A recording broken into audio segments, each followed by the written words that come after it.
श्री राधे राधे। भक्तों, प्रभु का एक नाम है मायाधीश, मायापति। इसीलिए प्रभु ने गीता जी के 7वें अध्याय में कहा है, मामेव ये प्रपद्यन्ते मायाम एताम तरन्ति ते। जो केवल मेरी शरण में आ जाता है, एक मेरी ही शरण में आ जाता है, वो मेरी दुरत्या माया को पार कर जाता है। मायाम एताम तरन्ति ते, इस माया को तर जाता है। प्रभु कहते हैं, दैवी हेषा गुणमयी मम माया दुरत्या मामेव ये प्रपद्यन्ते मायाम एताम तरन्ति ते। आप सामान्य व्यक्ति यही समझते हैं कि माया में तो नास्तिक लोग फंसे रहते हैं, लेकिन आप जो जानकार हैं उनको पता है कि एक माया भगवान की ऐसी होती है जो निज जन्मोहिनी भी होती है, स्वजन्मोहिनी जिसको कहते हैं, अर्थात अपने प्रेमियों को भी मोहित करने वाली एक माया होती है। संसार में मोहित मायाग्रस्त रहने वाले तो सामान्य प्राणी होते हैं, लेकिन भगवान की निज जन्मोहिनी माया में उनके जन भी मोहित हो जाते हैं। और इसीलिए उसी के कारण शिव चतुरानन जाहि डराही अपर जीव कह लेखे माही, ऐसा तुलसीदास ने लिखा है। उस माया से शिव चतुरानन ये भी डरते हैं और महाराज भगवान के साथ युद्ध भी कर लेते हैं। और उसी निर्जन मोहिनी के कारण, इस माया के कारण ही बड़े बड़े वैष्णवों को भी हल्का सा संदेह हो जाता है, जिससे जिज्ञासाएं उत्पन्न होने लग जाती हैं। उसी हल्के से संदेह के कारण शिवजी ने भी भगवान कृष्ण से युद्ध किया,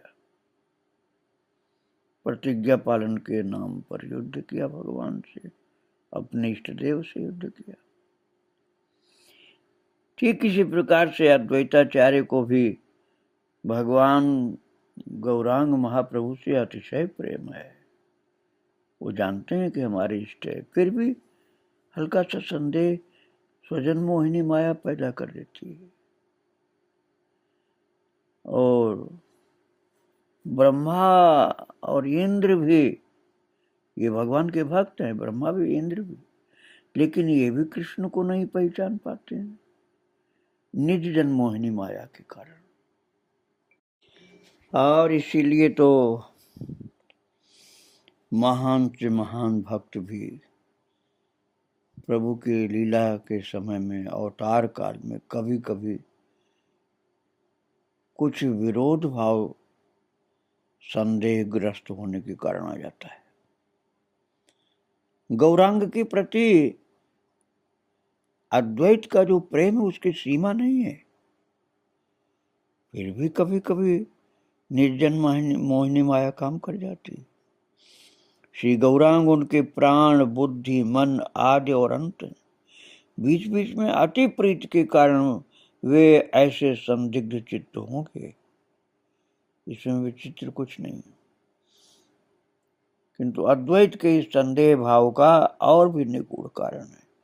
श्री अद्वैत का ये जो संदेह भाव है कि ये कृष्ण है कि नहीं, ये परमात्मा है कि नहीं, इस सामान्यतः जीवों में होता है। अवतार काल में भी लोग नहीं पहचान पाते, कुछ कुछ संदेह बना रहता है। नित्यानंद का जो प्रगाढ़ विश्वास है वो सामान्य जीव में नहीं होता। नित्यानंद साक्षात बलराम जी हैं। भगवान में प्रगाढ़ विश्वास सहज में थोड़े होता है। विश्वास होता है फिर चला जाता है, विश्वास होता है फिर चला जाता है, या धीमा पड़ जाता है। गौरचंद्र ने किसी समय प्रताप रुद्र को चतुर्भुज स्वरूप दिखाया था।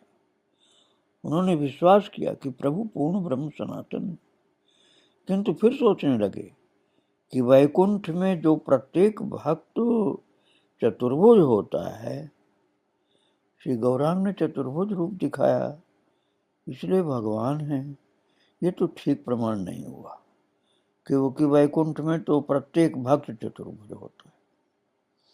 ये सोचकर उन्होंने अविश्वास को मन में फिर से स्थान दिया था। इस गौर अवतार में वे स्वयं और उनके सहचरगण सभी अपने चरित्रों से जीवों को शिक्षा देते हैं।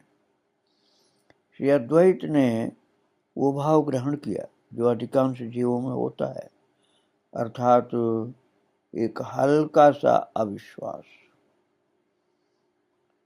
पहले उन्होंने दिखाया कि उस समय लाख लाख लोगों ने श्री गौर हरि को भगवान मान लिया था। वो सहज ही नहीं है। आज के सुसभ्य शिक्षित विद्वान लोग, बड़े से बड़े अच्छे से अच्छे विद्वान, चाहे वो संस्कृत के शास्त्रों के चाहे विद्वान हो, उनमें भी कभी कभी जिज्ञासा रूपी संदेह आता है। वो सोच सकते हैं विद्वान लोग भी कि जिन लोगों ने गौर हरि को अवतार माना था उन लोगों में विचार शक्ति उतनी नहीं थी, ऐसा सोच सकते हैं तथाकथित विद्वान लोग जो बड़ी बड़ी डिग्रियां लिए हुए घूम रहे हैं और वो अपने को अहंकार में डाले हुए ऐसा सोच सकते हैं कि वो गौर हरि को भगवान मानने वाले समझते नहीं, ऐसा कह सकते। किंतु जो लोग ये बात कहते हैं वे एक बार पर्यालोचना करें कि अद्वैत क्या वस्तु थे, अद्वैताचार्य क्या थे, ये समझ पाना मुश्किल है।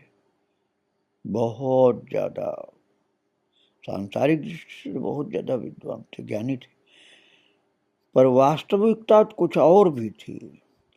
भक्तों ने उन्हें स्वयं महादेव जान लिया था कि अद्वैताचार्य जी महादेव के ही अंश स्वरूप या वो महादेव के ही अवतार है, और अन्य लोग उन्हें महापुरुष के रूप में जानते हैं, किंतु भक्त लोग स्वयं साक्षात महादेव अद्वैताचार्य के रूप में आए इस बात को जानते हैं।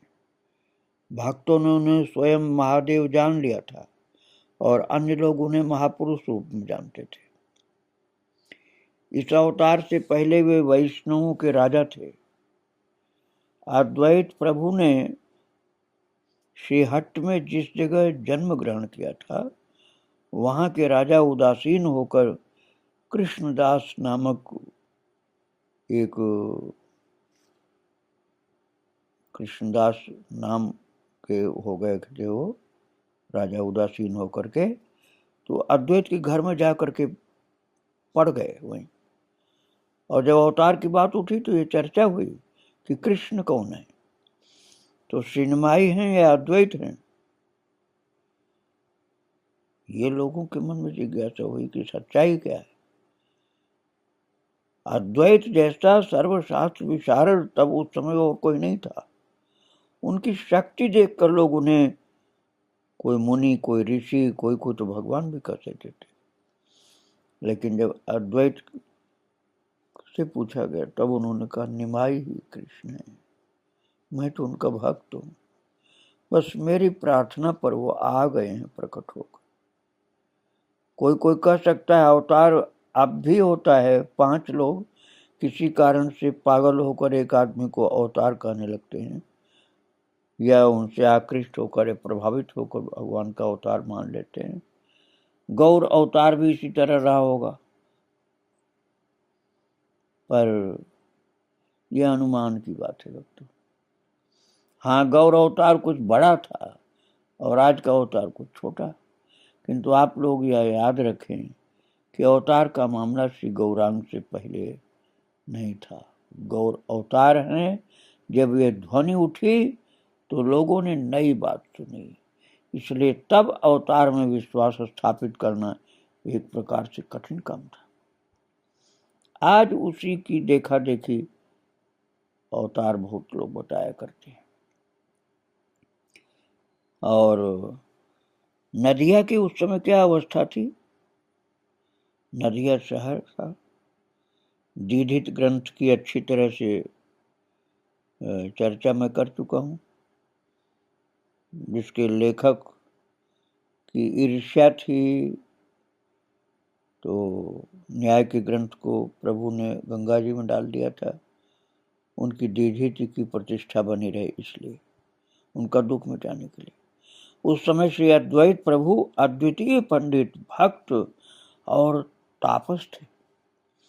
उन्हें सब ईश्वर की तरह मानते थे, लेकिन उनको पता था कि वे ईश्वर नहीं है, वे कृष्ण भक्त हैं और उनकी प्रार्थना से कृष्ण आएंगे, ये विश्वास था उनको। श्री वैष्णव संप्रदाय के वे सर्वे सर्वा जरूर माने जाते थे। उन्होंने किस प्रकार क्रमशः श्री गौर हरि को ग्रहण किया, ये उन्होंने जीवों को दिखाया। उन्होंने पग पग पर अवतार की परीक्षा की। आज तुम सुसभ्य, सुपंडित, सुबोध होकर भी उससे अधिक और क्या कर सकते हो? इतना ज्यादा अद्वैताचार्य जी ने भगवान की परीक्षा ले ली थी। श्री अद्वैत प्रभु का दुख देखो, अविश्वास का बिंदु भर हृदय में प्रवेश कर गया तो वे त्राह त्राह करके लोटपोट कर रहे थे।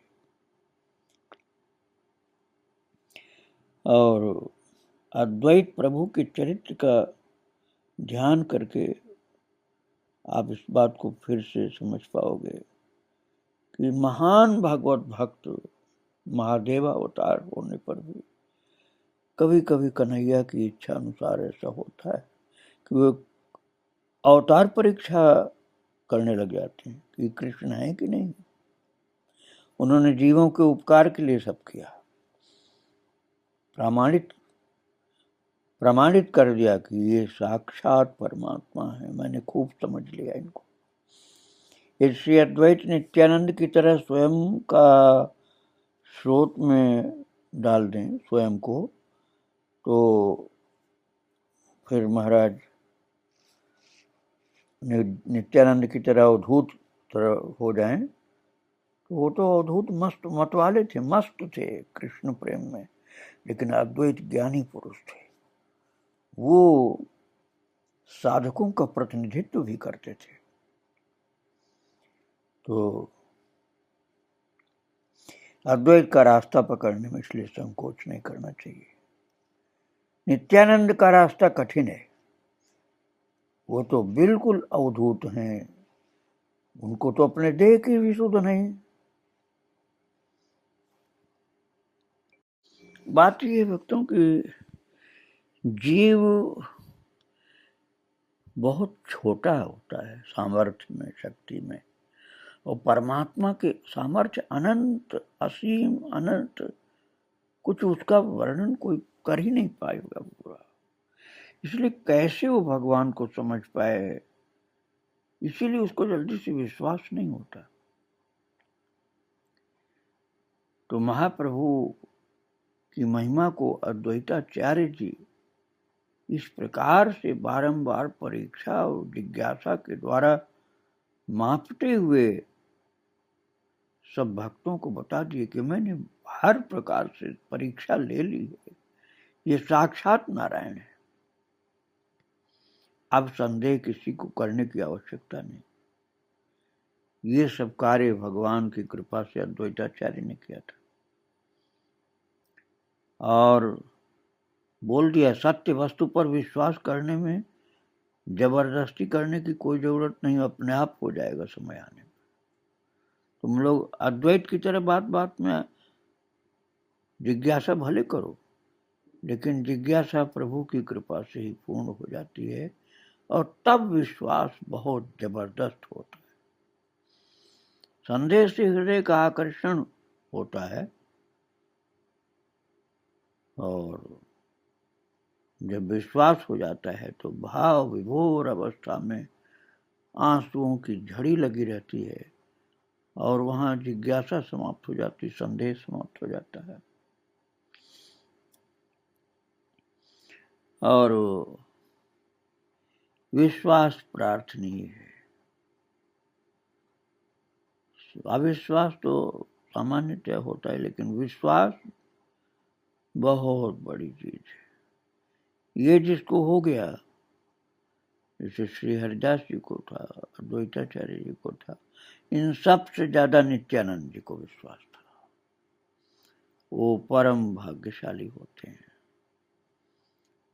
और प्रभु उनको अपने चरणों का दास बना लेते हैं। भक्तों, आज भी कितने ऐसे अपने को बुद्धिवादी और बहुत तार्किक और बहुत विद्वान ज्ञानी समझने वाले, अपने को ऐसा मानने वाले महाप्रभु जी को जल्दी से भगवान नहीं मान पाते।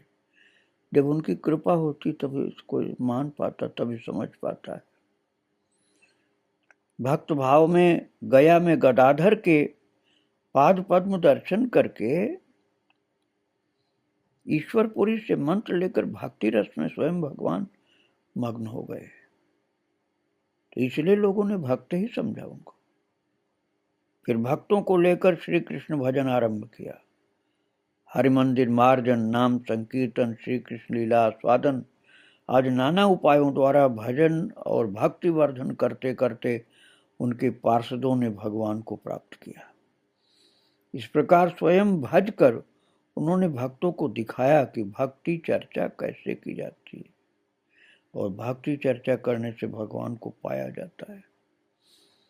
जब पार्षद भक्ति चर्चा अर्थात भगवान की भक्ति करते करते भगवत दर्शन के उपयुक्त हो गए, तो वे अर्थात श्री गौरांग महाप्रभु भक्त भाव छोड़कर भगवान के रूप में प्रकट हो गए और उन सब को भगवान का स्वरूप आकृत प्रकृति सब दर्शन करा दिया अपने पार्षदों को।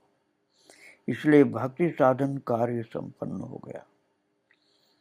तब श्री गौरांग के हृदय में नए तरंग आए और उससे प्रेम साधन कार्य आरंभ हुआ।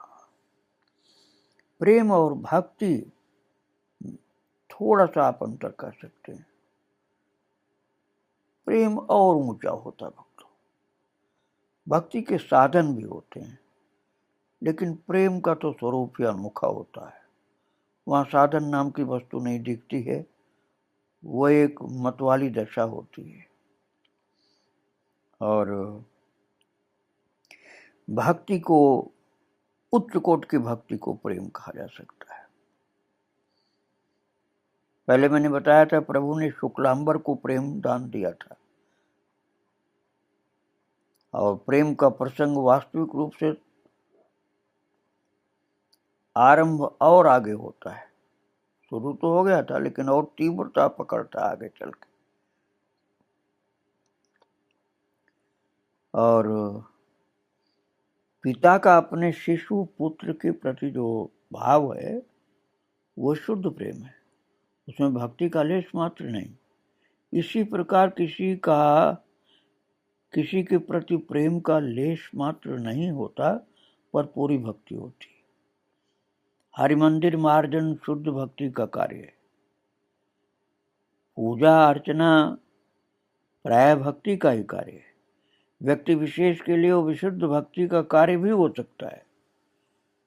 और अब तक श्री गौरांग ने जितने प्रकार के साधन किए और कराए, वे शुद्ध भक्ति के साधन या प्रधानतः भक्ति के साधन थे। जैसे प्रार्थना करना, अर्चना करना, वंदना करना, नाम कीर्तन करना। तब श्री निमाई भक्त और भगवान दोनों भावों से विराज रहे थे।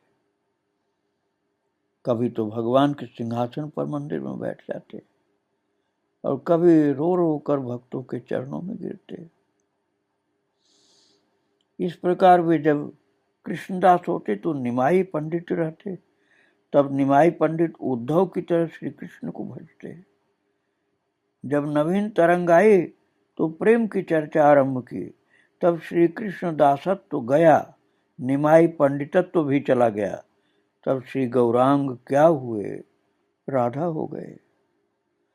पहले निमाई दो रूपों में प्रकट होते, भक्त और भगवान, या कृष्णदास या निमाई पंडित और भगवान निमाई पंडित।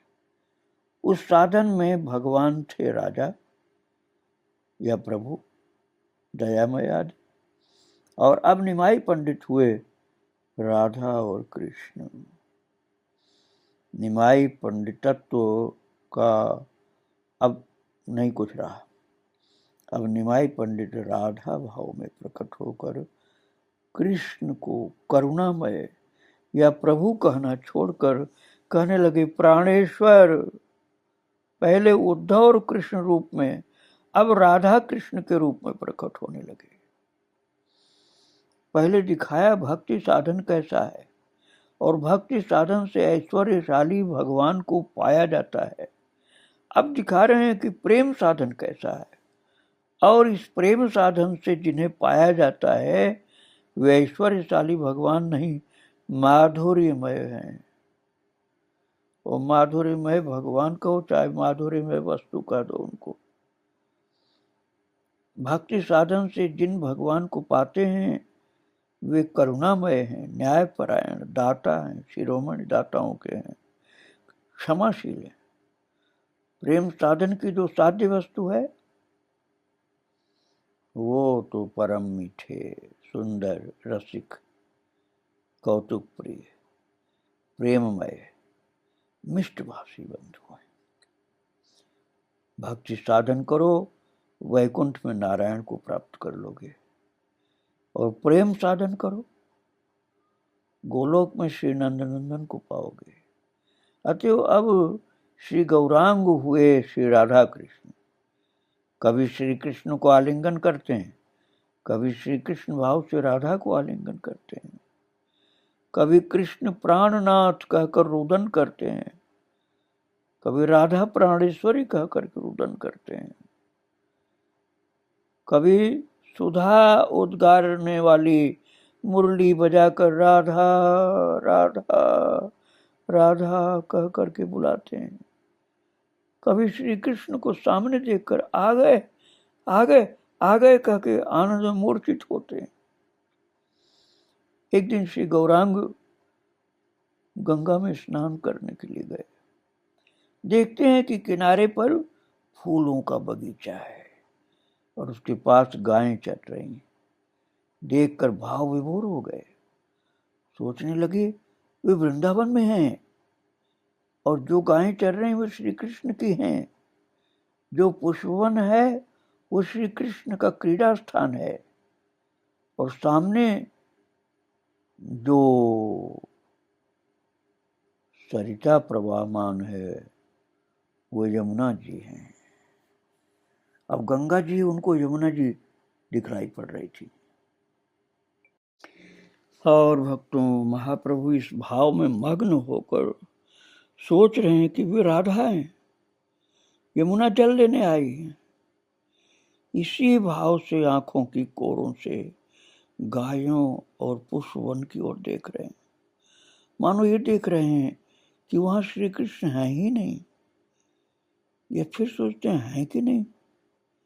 तब हृदय मंदिर राधा भाव से परिपूर्ण है, तो थोड़े सशंकित हैं। सशंकित क्यों? कृष्ण के हाथों पकड़ी न जाएं, क्योंकि राधा है, कहीं कृष्ण आकर उनको पकड़ न लें। कृष्ण के हाथों पड़ी नहीं कि कुल शील सब चला जाएगा और फिर प्राणों में बड़ी साध है कि कृष्ण आकर पकड़ें। ये स्वकीय परकीय दोनों में मिश्रित भाव है। एक बार तिरछी नजरों से निकुंज वन की ओर देखती हैं, फिर जटिला वहां है कि नहीं इस भय से इधर उधर देखती हैं। तभी देखा मानो कदम्ब के नीचे भुवन मोहन वेश धारण कर अद्भुत भंगिमा के साथ वृक्ष का सहारा लिए श्री कृष्ण खड़े हैं। आंखों से आंखें मिल गईं। स्वयं गौरांग कृष्ण होकर राधा बन गए हैं और कृष्ण को देख रहे हैं। श्री गौरांग ने स्त्री स्वभाव से आंखें घुमाने की चेष्टा की, किंतु घुमा नहीं सके। जैसे लज्जा लग रही थी। देखते रहे। इससे निमाई भय और आनंद से जड़ीभूत होकर जैसे एक अबला भयभीत होती है किसी पुरुष को देखने पर, कुलीन अबला, ऐसे ही भयभीत होते हैं कि मैं तो राधा हूँ, कृष्ण को देख रही हूँ, कोई देख लेगा मुझको। और फिर आनंद से एकदम जड़ीभूत हो गए और बाला स्वभाववश अतिशय लज्जा पाकर सिर झुकाए फिर धीरे धीरे घर की ओर चल पड़े। और कुछ दूर जाते हैं, फिर नाना छल करके पीछे मुड़कर श्री कृष्ण को देखते हैं और बिल्कुल अपने को राधा रूप में ही पाते हैं। क्रमशः नवानुरागिणी राधा, एकदम नया नया अनुराग होता जा रहा। ऐसी राधा होकर के घर के बरामदे में आकर के बैठ गए। और भक्तों, बरामदे में अपने को न गौरांग समझ रहे हैं बैठा हुआ, न कृष्ण समझ रहे हैं, अपने को राधा ही देख रहे हैं। और आइए इसी मधुर झांकी को हम अपने अंदर रखें। श्री गौरांग महाप्रभु हैं तो कृष्ण अब राधा बन गए हैं और लज्जा युक्त होकर के संकोच बस सिर झुकाए हुए यमुना जी से चलते हुए आई हैं और चल करके आकर के बरामदे में अपने चुपचाप धीरे से बैठ गई। ऐसे महान राधा कृष्ण स्वरूप श्री गौरांग महाप्रभु को, उनके भक्तों को बारंबार प्रणाम। श्री राधे राधे। जय जय श्री राधे श्याम, जय जय श्री सीताराम। आगे फिर आप श्रवण करेंगे। जय जय श्री राधे राधे।